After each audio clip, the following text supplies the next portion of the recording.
Welcome to Pindar Poetry. We hope you learned something new. In this video, I will explain how to make coffee restaurant style.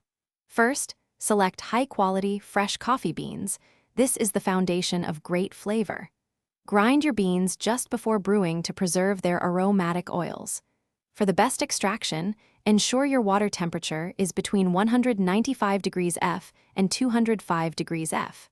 This precise temperature range is crucial for a balanced and delicious cup, avoiding both under-extraction and over-extraction. Achieving that perfect restaurant taste involves a precise coffee-to-water ratio.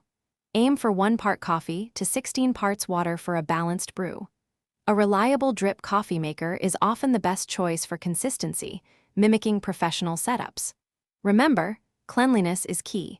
Regularly clean your machine to prevent any residual flavors from affecting your next batch.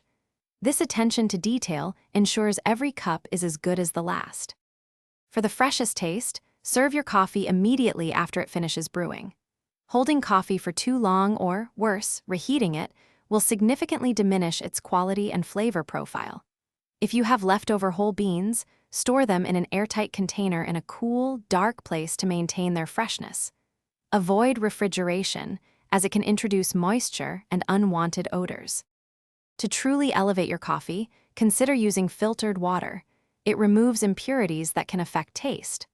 A surprising trick is to add a tiny pinch of salt to your coffee grounds before brewing. It can subtly reduce bitterness and enhance sweetness. For those who love to unwind with a good book and a great cup of coffee, check the description for a link to the new Kindle Paperwhite and other deals. It's perfect for reading anywhere, anytime. Thanks for watching. Consider subscribing if we helped you.